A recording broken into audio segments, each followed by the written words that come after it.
मैं बड़ी जोर से रोया महात्मा।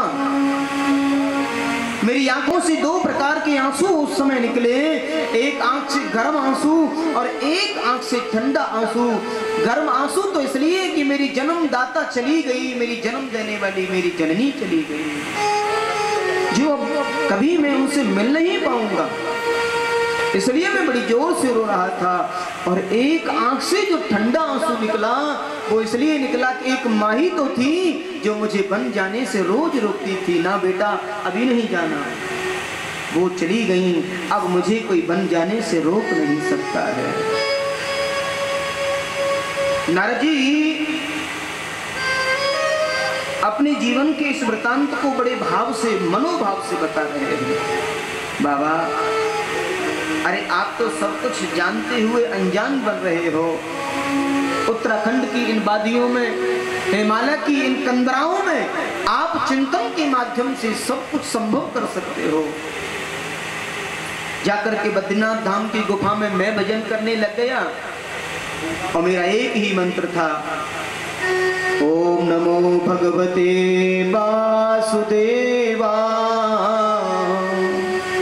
आइए 2 मिनट इस 12 अक्षर मंत्र को हम सबको स्मरण करना है और भागवत का बड़ा दिव्य मंत्र है ये।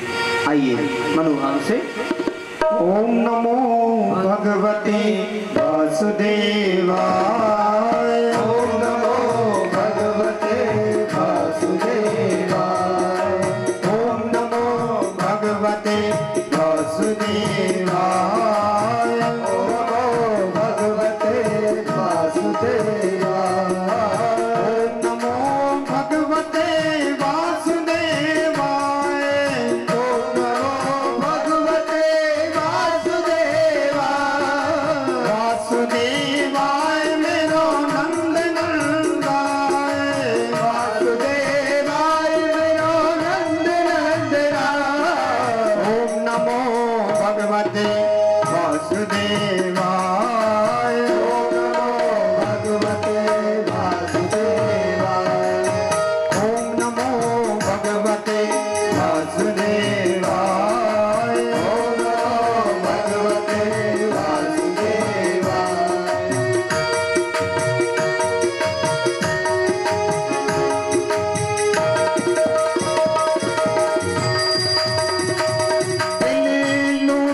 बजाना ही होगा कभी ना कभी, बजाना ही होगा कभी ना कभी, बजाना ही होगा कभी ना कभी। ऐ कृष्ण मेरे उलझे दिल को सुलझाना ही होगा कभी ना कभी, सुलझाना ही होगा कभी ना कभी, सुलझाना ही होगा कभी ना कभी। तेरे प्रेम के पागल हो गए हम,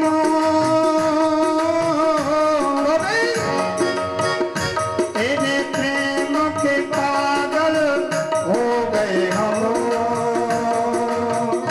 तरस देना ही होगा कभी ना कभी, तुझे आना ही होगा कभी ना कभी। बोलो ओम नमो भगवते वासुदेवाय। ओम नमो भगवते वासुदेवाय। ओम नमो भगवते वासुदेवाय। ओम नमो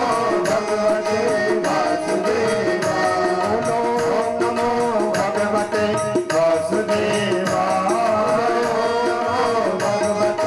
वासुदेवाय। ओम नमो भगवते वासुदेवाय।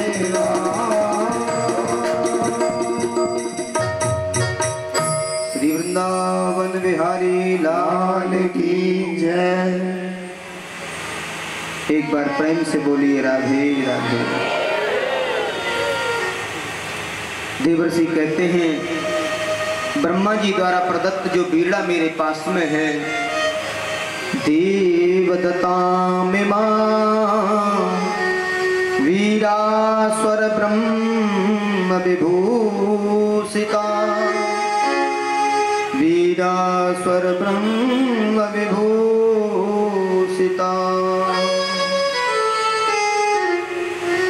मैं इसी के माध्यम से प्रभु की कथाओं का गुणगान करता रहता हूँ, भगवान के नाम का गुणगान करता रहता हूँ। 4 मंत्र दे दिए महर्षि वेदव्यास जी को, ले ये हैं आपके लिए, मुझे जो मिला मैंने आपको दिया। आप तो वेदांती हैं, वेद के ज्ञाता हैं और व्याकरण के बड़े मर्मज्ञ विद्वान हैं। बताते हैं 4 श्लोकों का बृहद निरूपण किया है, 18,000 श्लोकों का निरूपण कर दिया है और श्रीमद् भागवत को पूर्ण रूप दे दिया है। बोलिए श्रीमद् भागवत भगवान की। ये स्वयं नारायण के मुख से निसृत 4 श्लोक, उन्हीं का ब्रह्मरूप है श्रीमद् भागवत। महर्षि वेदव्यास ने इसको निरूपित कर दिया है। अब बना तो दिया, लेकिन बनाने वाले ने बना तो दिया, उसका सदुपयोग करने वाला भी तो कोई हो। बनाने वाले बना के चले गए, लेकिन उसका सदुपयोग करने वाला भी कोई होना चाहिए। और ये बिल्कुल चिंता का विषय है, अति गंभीर विषय। बैठे हैं बोले मैंने इतना सब किया, ऐसी बृहद भागवत का निरूपण कर दिया, मनो समस्त वेद उपनिषदों का सार सामुच्य स्थापित कर दिया। अब कोई समझदार, कोई ज्ञाता, कोई दयालु, कोई कृपालु भाव वाला, कोई त्याग भाव वाला इसका वक्ता हो। अब ऐसा तो ढूंढने से भी नहीं मिले। अभी आप त्यागी, दयालु, संतोषी ऐसा कोई वक्ता ढूंढे तो मुझे लगता नहीं ढूंढने से मिले, कोई ना कोई अवगुण अवश्य होगा। और ये सबसे बड़ी चिंता का विषय, किसको खोजा जाए, किसको ये समर्पित की जाए। काफी मन में विचार रहा, बोले इस भूमि पर अब तो ऐसा कोई दिखाई नहीं पड़ता है, किसी न किसी के अंदर कोई ना कोई कमी अवश्य है। भावा ने जो लिखा, संसार में जड़ चेतन गुण दोषमय, सारे विश्व में सब जगह दोष ही दोष भरे हुए पड़े हैं। और अगर कोई निर्दोष है, निर्विकल्प है, तो वो कौन है? मन में विचार आया, बोलो मेरा एक अपना औरस पुत्र है जो समाधि में गया हुआ है वन में, उसके अलावा इस धराधाम पर कोई और है ही नहीं। लेकिन मैं उसको इसका अधिकारी तो बना दूंगा, लेकिन समाज के लोग क्या कहेंगे, दुनिया के लोग कहेंगे कि अपने ही पुत्र को इसका अधिकारी बना दिया। तो बड़ी तीक्ष्ण बुद्धि का यहाँ प्रयोग किया है। उस समय जनक परंपरा के एक राजा हुआ करते थे, श्री जनक जी महाराज। जनक एक परंपरा है, सभी राजाओं के नाम अलग अलग उस समय हुआ करते थे। उसी परंपरा में सीता जी के पिताजी जनक जी महाराज वैदेही जी।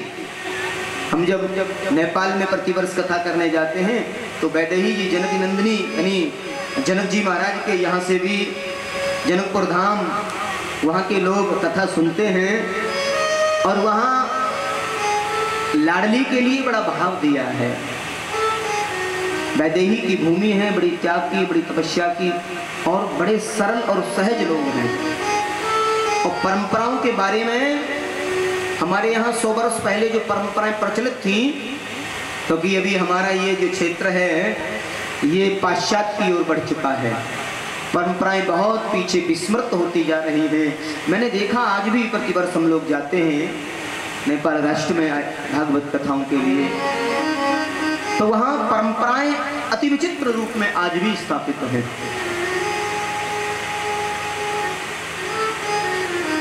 हमारी भागवत गाथा की ऐसी कृपा रही, नेपाल राष्ट्र से 2 बार हमें राष्ट्र सम्मान प्रदान किया गया वहाँ के जो राष्ट्र गुरु हैं उनके द्वारा। ऐसी भगवत गाथा को उन लोगों ने सुना, हृदय से हम लोगों ने गाया, बस उस ब्रजनंदन की ऐसी कृपा। लेकिन सबसे बड़ी जो बात मैं आपको बताना चाहता हूँ जीवन की, कि जीव जब हृदय से समर्पित भाव रखता है तो निश्चित समझ में आती है। जीवन में समर्पित भाव होना चाहिए। मैं वहाँ प्रतिवर्ष देखता हूँ, हम जब सीता जी की विदाई का भजन गा रहे थे तो मैं सच कहता हूँ आधा भजन सभी वो हमारा कार्यक्रम पुनः होने वाला है। प्रतिवर्ष की संकल्प वहाँ के राष्ट्र के लोगों ने दिलवाए हैं, हमने भी संकल्पित होकर के वहाँ दिया है संकल्प। लोगों ने काफ़ी सहयोग हमारे लिए किया है। जिस समय हम जनक नंदिनी की विदाई का भजन गा रहे थे तो मैं सच कहता हूँ हजारों की संख्या में लोग बैठे हुए थे। कई लोग खड़े हो गए, कई भाई लोग, कई माताएं, एक विद्वान ब्राह्मण परिवार से पंडित जी तो खड़े होकर दौड़ के चले आए और निवेदन करने लगे, महाराज जी हमारी लाडली जी को यहाँ से कभी विदा नहीं किया जाता है, आप वैदेही जी की भूमि में हैं, जनक जी की भूमि में हैं, आप ऐसी कोई भजनावली प्रस्तुत न करें, क्षमा चाहते हैं। इतना लाड लड़ाते हैं अपनी लाडली को, मानी विदाई कर ही नहीं सकते हैं। लाडली तो हमारे साथ रहती है, वो जाती कहाँ है। ऐसी जनक की भूमि, मुझे लगता है मेरे मुख से सहसा निकल गया था, मेरे सुखदेव बाबा यहाँ जरूर आए होंगे, क्योंकि यहाँ की भूमि में वो पवित्रता है, यहाँ के लोगों में वो आनंद की अनुभूति आज भी व्याप्त है और ये सच है। कभी किसी कालखंड में ये सब एक ही राष्ट्र हुआ करता होगा, अभी बाद में सब बंटवारे से अलग अलग देश बन चुके। मेरा भारत तो अखिल विश्व पर राज करता था, विश्व विजेता ये राष्ट्र हुआ करता था। ऐसे राष्ट्र में अनेकों महान संत हुए हैं, उनमें श्री सुखदेव स्वामी का विशेष नाम आता है।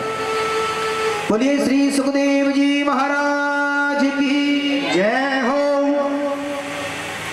श्री सुखदेव जी महाराज आज गए हैं वैदेही की उस भूमि में और जाकर के, क्योंकि पहले ही पिताजी ने आदेशित कर दिया था, जनक जी हमारे पुत्र आ रहे हैं, उनकी परीक्षा लेना, आपने अगर पास कर दिया तो निश्चित इनको भागवत प्रदान की जाएगी।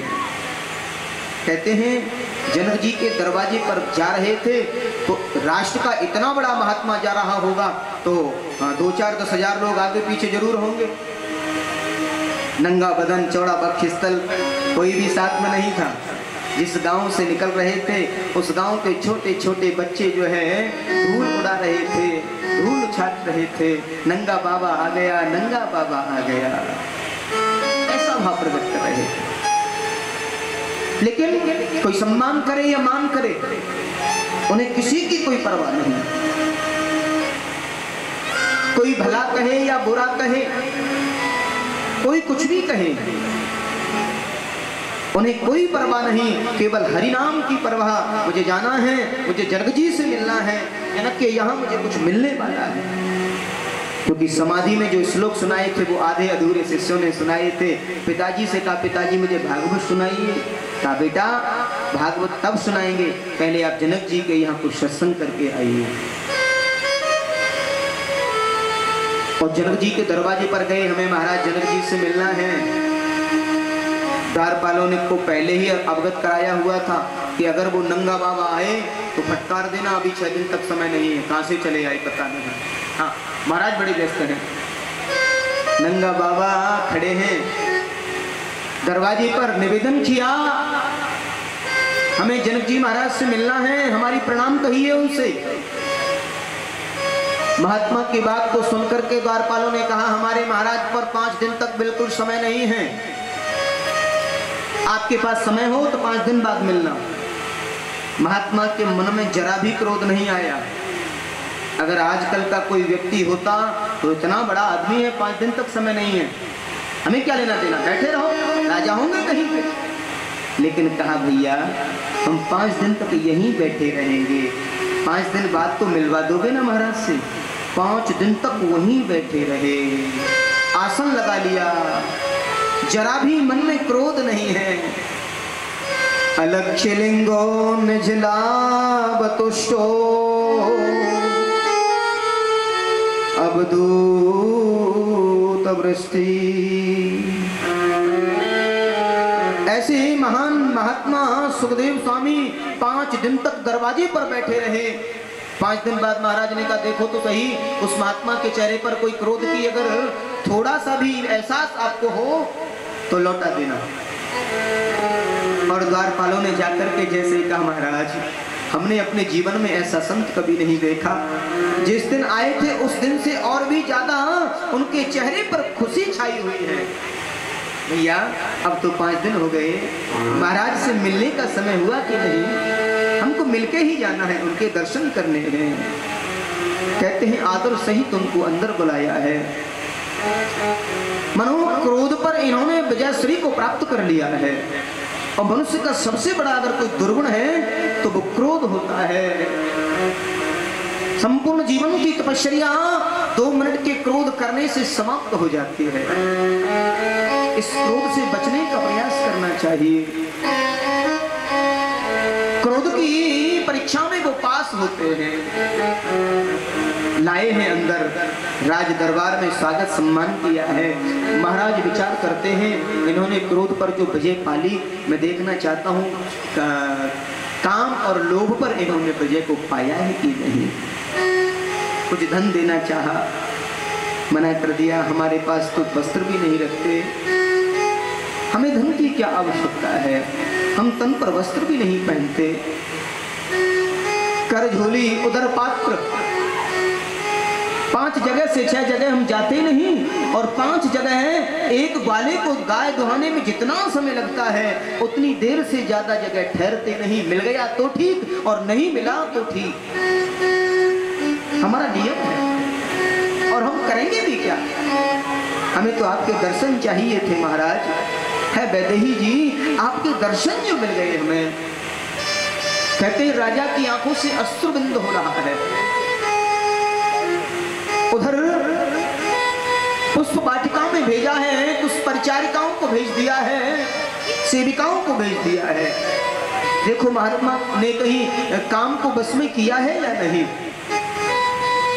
आचार्य जन कहते हैं कई सेविकाएं तो तांबूल समर्पित कर रही हैं, आलिंगन कर रही हैं, झूले में बिठा दिए हैं। महात्मा को आवाज ही नहीं है कौन स्त्री कौन पुरुष। कहते हैं वैदेही जी की आंखों से आंसू झरझर निकल रहे हैं। कैसा मैंने अपराध कर दिया महान संत का, ये तो राष्ट्र के नायक हैं, मेरे जैसे अपराधी को क्षमा नहीं करोगे। सुखदेव स्वामी के श्री चरणों में लेट जाते हैं महाराज। मैं क्या आपको वेदांत पढ़ा सकता हूँ, आप तो साक्षात वेद और वेदांत के स्वयं हस्ताक्षर है। मैं सारी दुनिया को क्या कहूँगा, मैंने किसका परीक्षण किया।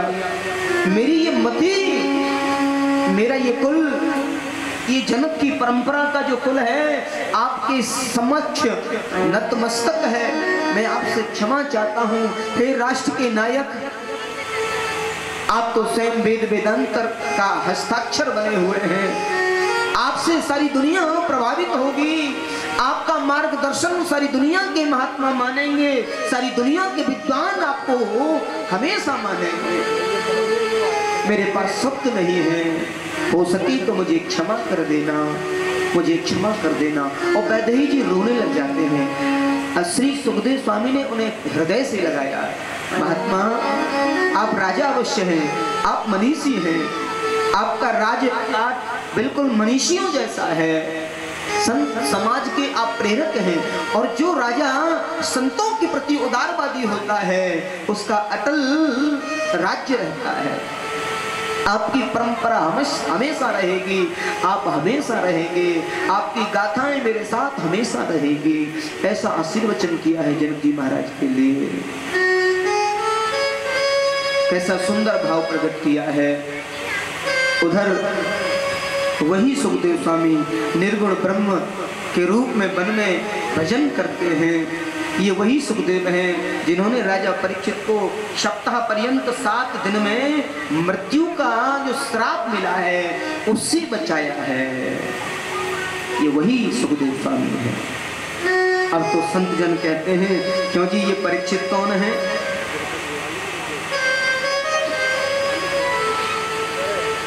सूत जी महाराज कहते हैं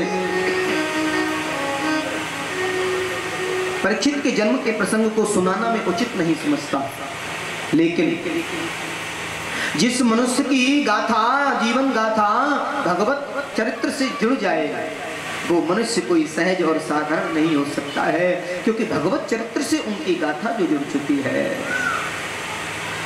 इसलिए यह कथा सुनाने का मेरा मन है। तो यहाँ पर महाभारत की कथा का उद्गम हुआ है।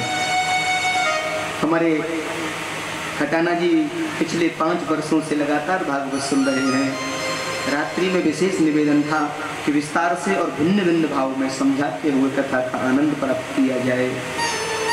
यहाँ महाभारत की कथा का उद्गम होता है। और भागवत कैसी परोक्षवादी है, देखिए अभी थोड़ी देर पहले वेदांत चल रहा था, वेद की भाषा चल रही थी, अभी महाभारत का आगमन हो गया। थोड़ी देर महाभारत चलेगा, उसके बाद में विष्णु पुराण आएगा, विष्णु पुराण की कथाएं चलेंगी। और अभी हमारे रसिकों ने तो अनेकों कथाओं को ऐसा पिरोया है भागवत माला में, मानो भक्तमाल ही बना दिया है। श्लोक अनुवाद से तो यही प्रतीत होता है। एक एक श्लोक का अनुवाद अगर ध्यान से सुने, ध्यान से पढ़ें तो एक एक भक्त की कथा, भक्तों की कथा, भक्तों की कथाओं की एक माला बन जाती है, जिसे भक्तमाल कथा के नाम से जाना जाता है। मुझे लगता है भक्तमाल का भी जो पूर्ण विग्रह स्वरूप जो प्रकट हुआ है वो श्रीमद् भागवत भक्तमाल से हुआ है। भागवत समस्त वेद और उपनिषदों का सार है। श्रीमद् भागवत भगवान की जय। कौरव पांडवों का जब युद्ध चल रहा था, समस्त कौरव लोग मारे जाते हैं, दुर्योधन बचा है, उसकी जंगा को भी दादा भीम ने तोड़ दिया है। टूटी हुई जंगा पड़ा है रात्रि में, अपनी मृत्यु का एक एक पल गिन रहा है। रात्रि में अश्वत्थामा उनके मित्र हैं, और मित्र पर कोई अगर आपत्ति आती है तो मित्र को जरूर उसकी याद आती है। और आपत्तिकालीन समय में ये 4 बातें हमारे काम आती हैं जीवन में। कहते हैं वहां हमारा सच्चा मित्र हमारे काम जरूर आता है। धीरज धर्म, धीरज धर्म मित्र और नारी, धर्म मित्र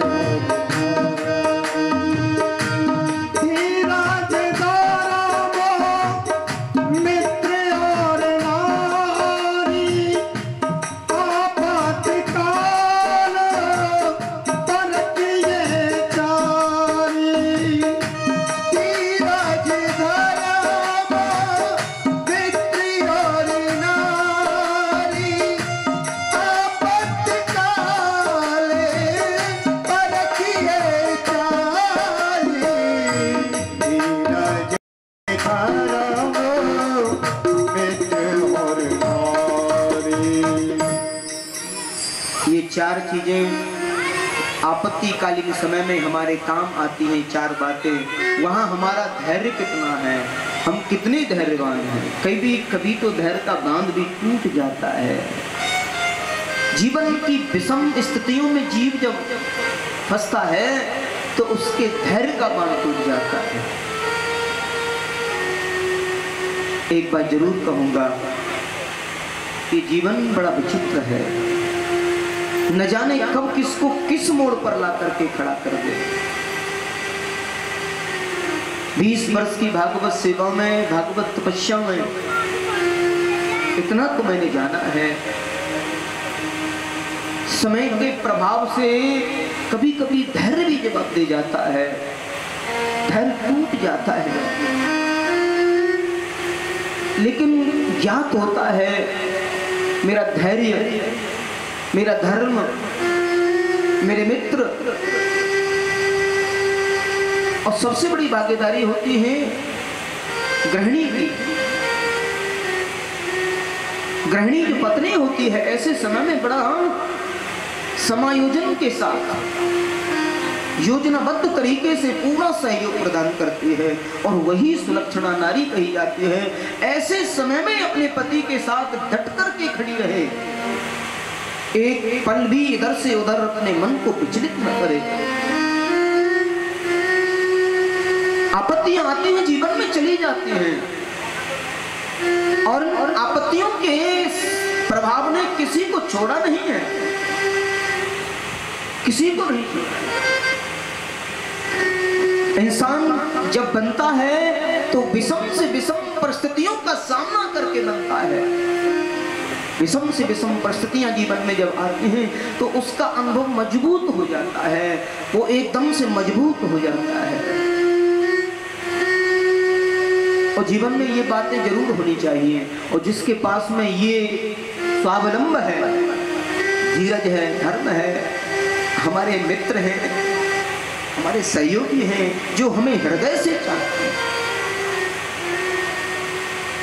मेरा इस परिवार से गुरु शिष्य का संबंध तो बन चुका है, लेकिन मित्रवत संबंध भी हमारे खटाना जी का स्नेह कभी कभी व्यासपीठ से हट करके बहुत मेरे से लड़ जाते हैं। कई बार पता नहीं कोई पूर्व संस्कार रहा है। हाँ, किसी विषम परिस्थिति में व्यक्ति होता है, अपनों से बात करता है तो अपनेपन की बातें मिलती हैं, पर जीवन के विषम दौर से जब जीव गुजरता है तो जो अपने होते हैं वो धैर्य धारण कराते हैं, स्वावलंबन दिलाते हैं, मजबूती प्रदान कराते हैं। और यही सच्ची रिश्तों की एक महिमा है। हमारे रिश्ते कितने मजबूत हैं। हमारे रिश्ते ऐसे तो नहीं कि बस थोड़ी देर में टूट जाएं, नहीं।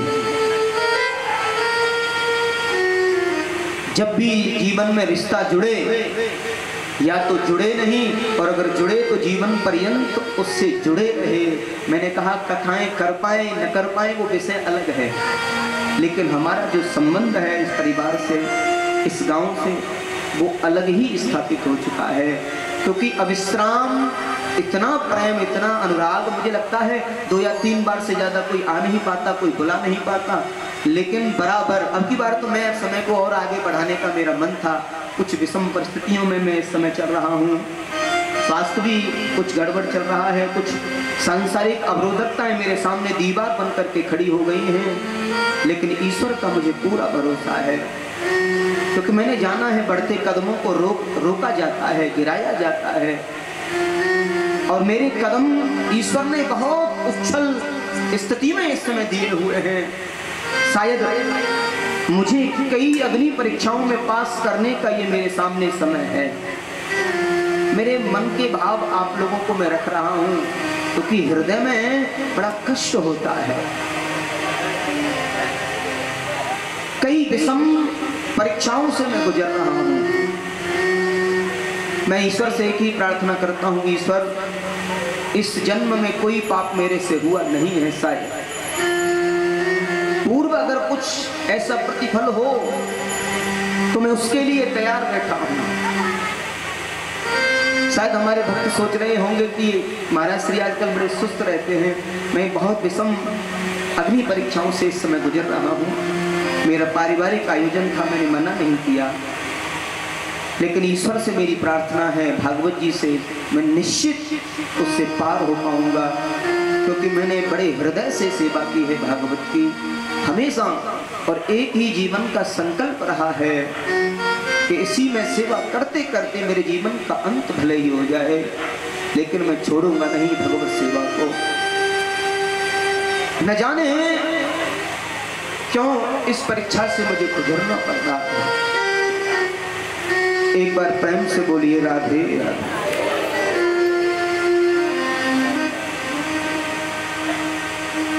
आज दुर्योधन अपनी मृत्यु का एक एक पल गिन रहा है।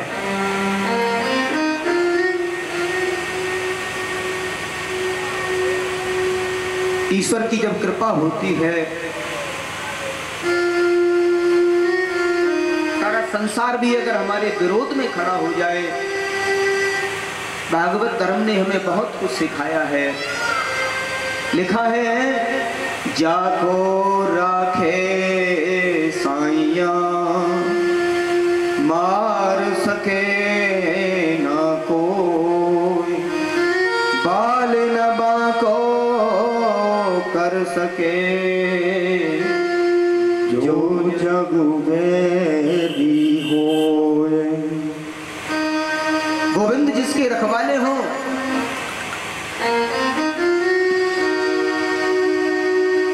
मारने वाला है भगवान, बचाने वाला है भगवान।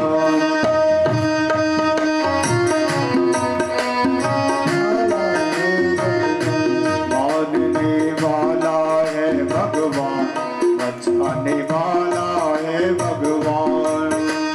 वाला है भगवान, बचाने वाला है भगवान। बाल न पाता होता उसका, बाल बाता होता उसका, बाल न पाता होता जिसका, रक्षक सकल जहान। मारने वाला है भगवान, बचाने वाला है भगवान। मारने वाला है भगवान, बचाने वाला है भगवान। बाल न पाता होता उसका, बाल न पाता होता उसका, रक्षक सकल जहान। मारने वाला है भगवान, बचाने वाला है भगवान। मारने वाला है भगवान, बचाने वाला है भगवान।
जगत पिता पर छोड़ो,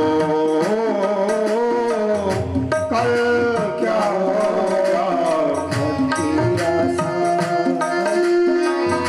जगत पिता पर छोड़ो, क्या होनी है क्या न होनी, क्या होनी है क्या न होनी, सबका सुगो ध्यान। मानने वाला है भगवान, बचाने वाला है भगवान। मारने वाला है भगवान, बचाने वाला है भगवान। बाल न पाता होता उसका, बाल न पाता होता जिसका, रक्षक सकल जहान। मारने वाला है भगवान, बचाने वाला है भगवान। मारने वाला है भगवान, बचाने वाला है भगवान। मारने वाला है भगवान, बचाने वाला है भगवान। एक बार प्रेम से बोलिए राधे राधे। राधे राधे।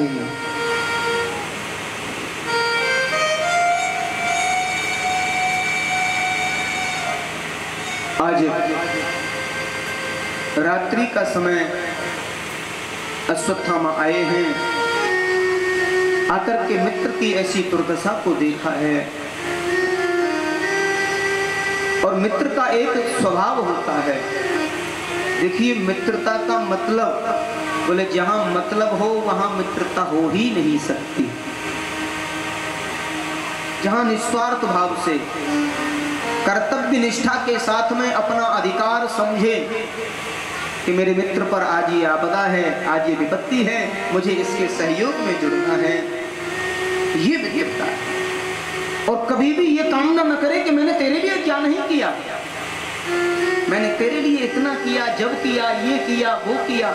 ये सब मित्रता के रिश्ते की गरिमा को नष्ट कर देता है। क्योंकि मित्र के लिए करना तो मेरा उत्तरदायित्व है और यही मित्रता का एक प्रतीक है। लेकिन आदान प्रदान लेन देन में मित्रता को दूषित कर दिया है। मित्र को मित्र के प्रति कैसा होना चाहिए,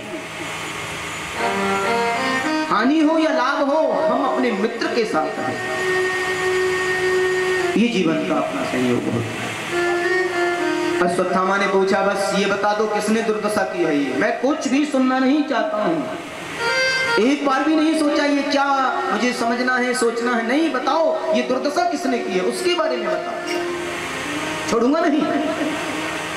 दुर्योधन ने कहा, मेरे मित्र, अगर वास्तव में मेरे से सच्चा तुम्हारा स्नेह है तो पांचों पांडवों के सिर काट करके मुझे ला दो, मार करके उनके सिर काट करके मेरे सामने रख लो, क्योंकि मेरी ईर्ष्या की अग्नि तभी शांत होगी। बड़ा कठिन कार्य है, कौन मारने वाला कौन बचाने वाला, ये तो ईश्वर की अपनी व्यवस्था है। कहते हैं ईश्वर जिसका रखवाला हो उसका कोई कुछ बिगाड़ नहीं सकता है। रात्रि में पांडव लोग बड़ी नींद, गहरी नींद में सो रहे हैं। दादा भीम का खर्राटा तो पड़ोसी भी सुन लेता था, इतनी जोर से। हाँ, बड़ी रात्रि में अर्जुन की नींद खुली है। अर्जुन ने देखा द्वारकाधीश खड़े हैं और पहरा दे रहे हैं। अर्धरात्रि का प्रहर लगभग 12 या 1 बजे का समय होगा। देखा द्वारकाधीश खड़े हैं। गुरुवर, आप सोए नहीं, आपको नींद नहीं आ रही है?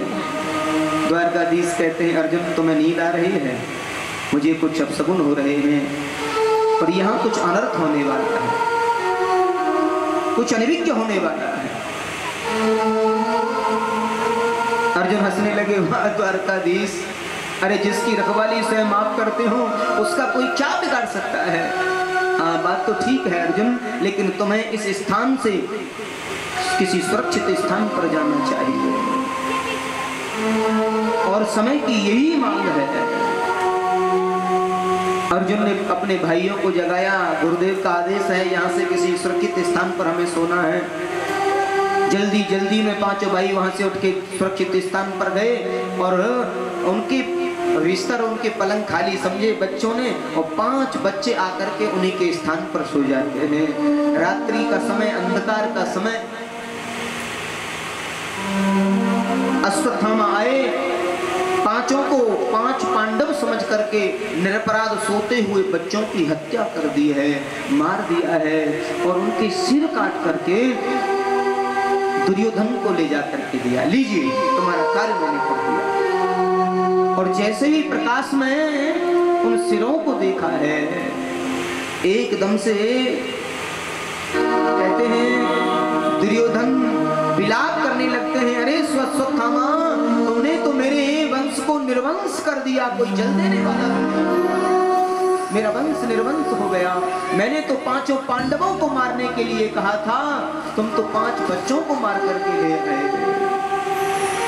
कहते हैं ऐसा बोलते बोलते और दुर्योधन का प्राणांत हो जाता है, मर जाता है।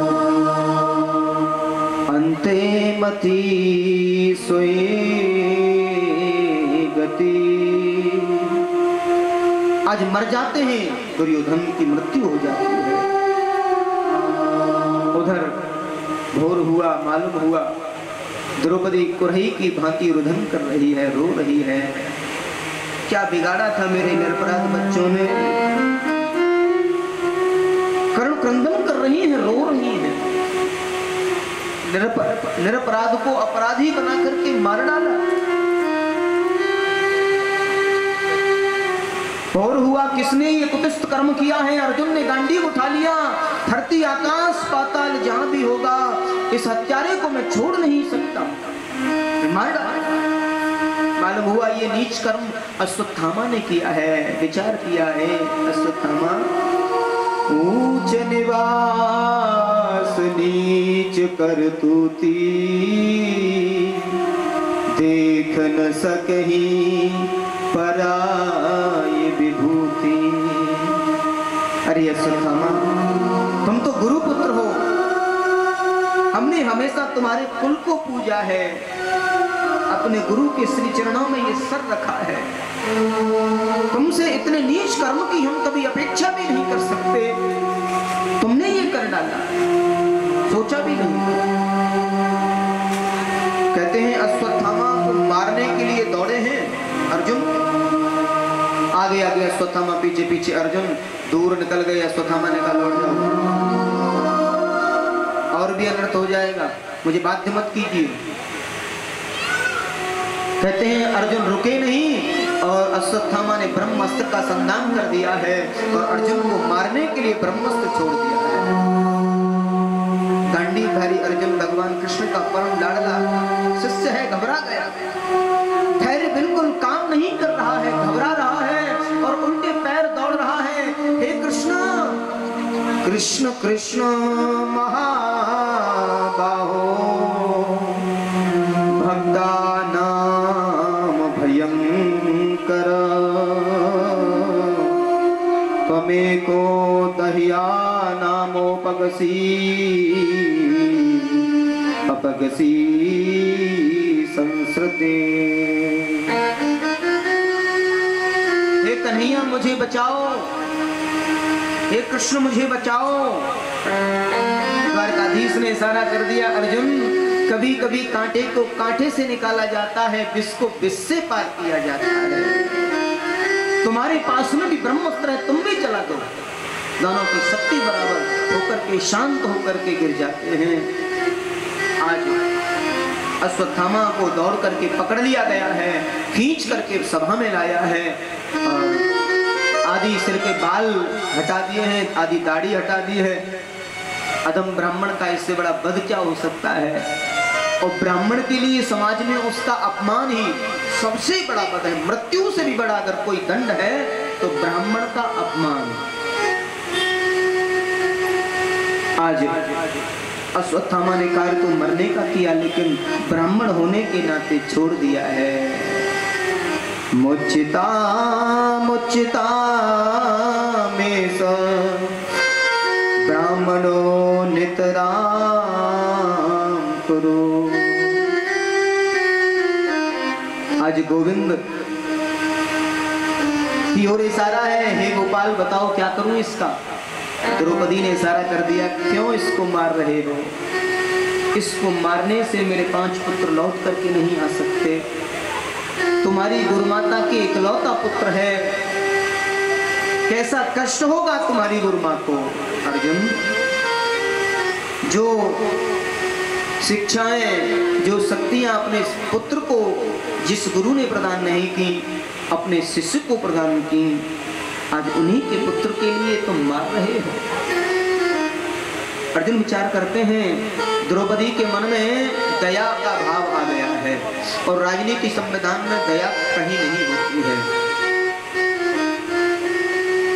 अर्जुन का मन बड़ा विचलित है। हे प्रभु मेरा मार्गदर्शन कीजिए।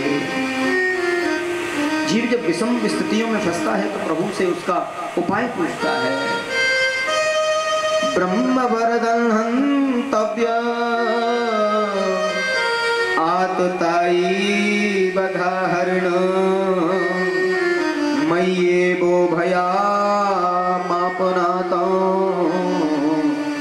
नातं परिपा अनुशासनो।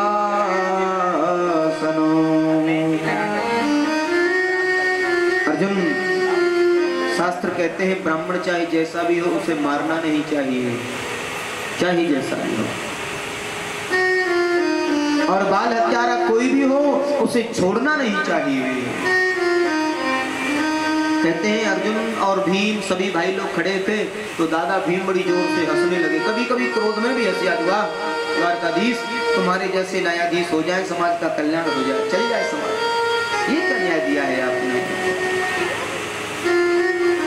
पूजिए विप्र,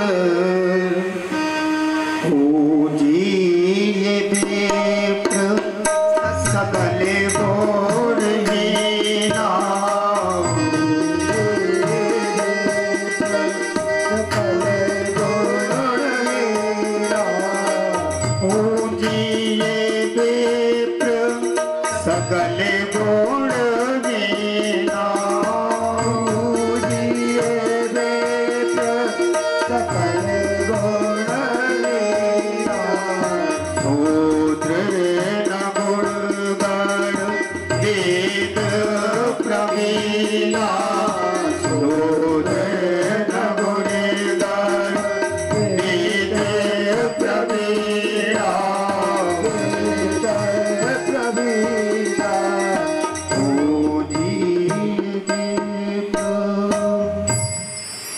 कहते हैं ब्राह्मण को कभी मारना नहीं चाहिए और बालकों के हत्यारे को कभी छोड़ना नहीं चाहिए। अर्जुन कहते हैं मैं तो धर्म संकट में पड़ा हुआ हूं, क्या करूं? आज अधम ब्राह्मण का पद यही है, भरी सभा में उसका अपमान धक्के दे के निकाल दिया। ब्राह्मण होने के नाते छोड़ा जा रहा है। अगर दोबारा से गलती की तो जान से मार डाली जाएंगे। अश्वत्थामा अपमान सहन नहीं कर पाया है और ईर्षा ऐसी जगती है, मन में विचार करते जा रहे हैं इस परिवार में बचा ही कौन है, इस वंश को निर्वंश करके मानूंगा। और ईर्षा जब व्यक्ति को जगती है तो वो स्वयं का नाश तो कर ही लेता है, लेकिन जिसके बारे में सोचता है उसको बड़ा हानि पहुंचाने का प्रयास करता है। इतनी बुरी बात है ईर्षा।